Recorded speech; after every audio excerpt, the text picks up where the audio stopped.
Assalamualaikum warahmatullahi wabarakatuh. Selamat datang kembali di channel YouTube SLFRS. Kali ini saya akan review motor yang gak biasa ya. Untuk motornya yaitu PR Cross X 250 ES. Oke, jadi motor apakah ini? Nah, motor PR ini merupakan motor cross tipe enduro dengan kapasitas mesin cukup besar yaitu 250. Tapi yang perlu menjadi catatan bahwa motor ini sebenarnya bukan motor yang road legal ya. Intinya dia tidak punya STNK dan BPKB.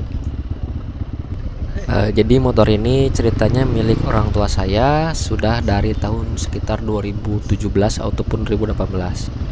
Jadi udah cukup lama ya untuk kepemilikannya. Terus gimana sih kesan dan pesan selama menggunakan motor ini? Apa aja sih yang jadi kelebihan dan kekurangan dari PR Cross X 250 ES ini? Nanti kita coba bahas ya sambil di jalan. Nah, sebelum itu kita coba geber dulu lah untuk jalannya, ada jalan bagus.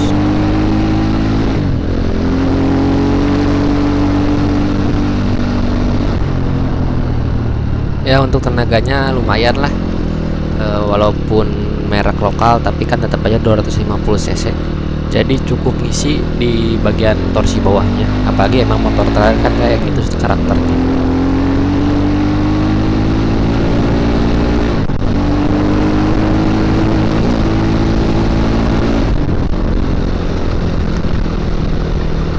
Baiklah, biar enak kita bahas dulu dari kelebihan motor cross ini. Ya, tentu saja yang pertama yaitu tenaganya.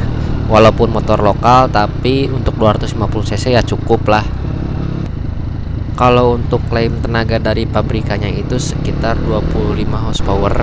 Sebagai perbandingan untuk motor yang tipenya sama yaitu untuk trail non legal dari merek-merek sebelah, mungkin tenaganya nggak jauh beda ya, sekitar 25-30 HP. Ya masih bejibun lah walaupun ini motor lokal, tapi bisa bersaing juga gitu. Kemudian untuk kelebihan yang kedua pastinya adalah harganya. Dulu sekitar tahun 2017 itu motor ini dibeli dengan harga 35 jutaan. Nah, kemudian kalau dilihat harga barunya sekarang yaitu sekitar 45-an gitu kalau nggak salah, 45 jutaan.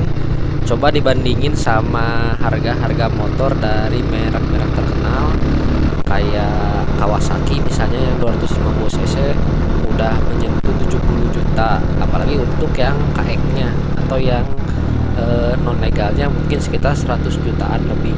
Jadi cocok banget nih buat teman-teman yang mau nyari motor trail murah 250 cc untuk jadiin bahan modifikasi. Oke nih, mumpung ada jalan lurus, coba digeber lagi dikit lah.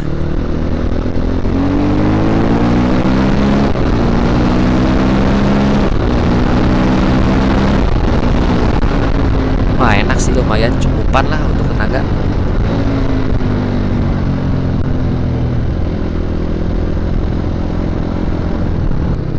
Lagi ke modifikasinya, karena kebetulan saya lihat di komunitas-komunitas motor PR Cross ini, ternyata setelah dimodifikasi jadi gaya supermoto emang ganteng juga kalau dibandingin sama KLX gitu ya. Misalnya yang 150 cc, bodi 250 cc itu kan lebih besar ya, jadi kalau pas dimodifikasi juga kelihatan gitu kalau ini tuh gambot, enak dilihatnya gitu.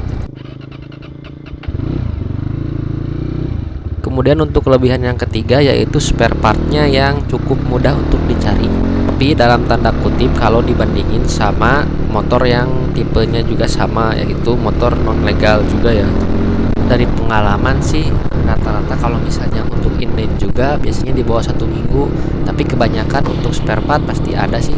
Kemudian kelebihan yang keempat yaitu untuk ketahanannya. Ternyata walaupun PR itu merek lokal, kemudian banyak part-partnya itu dari Cina, tapi untuk ketahanan ya selama ini pakai dari 2018 ternyata nggak rewel kok, dan cukup terbilang tahan banting lah. Apalagi kan ini motor dipakai terabas, dipakai kerja juga gitu, ya masih enak dipakai sampai sekarang. Alhamdulillah udah sampai nih ke tujuan. Nah, biar teman-teman gak bingung, lihat nih bentukan motornya kayak gimana.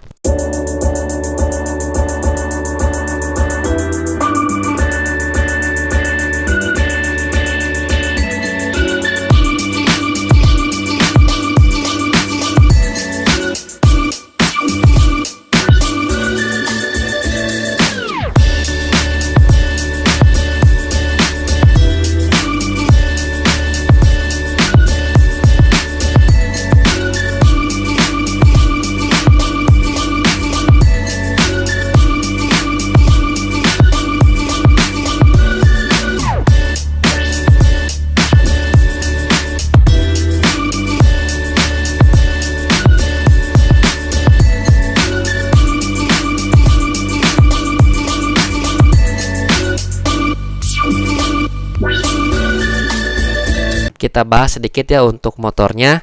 Nah, diingetin dulu bahwa ini tuh motor orang tua saya, motor bapak saya. Jadi untuk modifikasinya juga mungkin seleranya agak beda ya sama saya atau teman-teman. Nah, yang pertama itu udah dipasang lampu.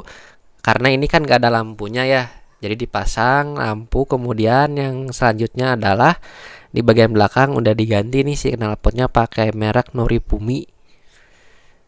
Nah, jadi bentukannya itu emang motor cross banget ya, motor cross enduro. Kemudian dipasang juga engine guard. Nah, engine guard warna biru ya. Nah, terus udah dipasang stiker juga biar si stiker aslinya itu awet. Nah, kemudian ada radiator juga ya. Oke, sekian untuk part modifikasinya. Nah, kalau teman-teman yang main di motocross pasti udah pada tahu bahwa bentuk bodinya itu mirip dengan Honda CRF 250. Mungkin biar emang sengaja miripin gitu, biar yang lain itu pada kecoceng nih bahwa sebenarnya ini motor kayak motor Honda gitu, padahal sebenarnya motor merek Biar. Ya wajar lah kalau motor-motor Cina atau motor-motor lokal kan emang kayak gitu dulu ya. Jadi si desainnya itu mirip-miripin sama motor-motor lain.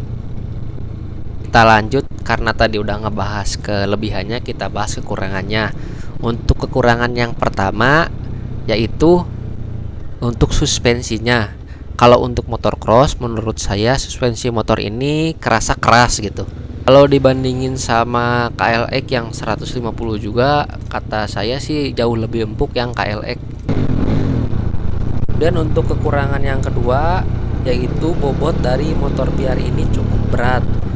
Mungkin karena sasisnya itu terbuat dari bahan besi. Sebenarnya ada juga motor merek gas-gas yang basisnya sama, tapi untuk gas-gas itu sasisnya terbuat dari aluminium, jadi jauh lebih ringan. Tapi kalau sasis besi emang ada kelebihannya juga ya, karena jadi sasis besi itu pastinya lebih kokoh dari aluminium. Kalau untuk kekurangan mungkin dari saya cukup dua yang saya rasakan selama pemakaian motor ini. Terus ada beberapa catatan juga. Apa aja sih part yang pernah rusak dari motor Biar ini? Yang pertama partnya itu adalah kabel kopling. Jadi ini kabel koplingnya itu pernah putus. Dan untuk spare partnya itu karena nggak ada dealer Biar di dekat rumah, jadi diakalin menggunakan kabel kopling dari Honda Tiger, dan alhamdulillah ternyata bisa terpasang. Part selanjutnya yang pernah rusak di motor ini adalah kunci kontaknya. Jadi nggak tahu nih kunci kontak dari motor ini gampang logor, sehingga kadang-kadang kalau mau nyalain itu susah, harus digoyang-goyang dulu kunci kontaknya baru bisa nyala. Nah, sekarang juga ini masih belum teratasi karena memang belum diganti si kunci kontaknya. Kemudian yang menjadi catatan berikutnya adalah untuk dari keamanan motor ini, karena ini emang merupakan motor off-road, jadi tidak bisa dikunci stang juga. Kemudian kita juga harus selalu sedia nih kunci pengaman kayak kunci cakram ataupun sebagainya. Bagi teman-teman yang memang berminat untuk meminang motor Biar ini, kalau lihat di harga pasaran online sekitar 20 sampai 30 jutaan tergantung kondisi. Kalau dilihat dari apa yang kita dapatkan emang terbilang murah ya. Untuk motor 250 cc bisa jadikan bahan untuk modifikasi juga. Oke, cukup sekian untuk video kali ini. Wabillahi taufiq wal hidayah. Wassalamualaikum warahmatullahi wabarakatuh.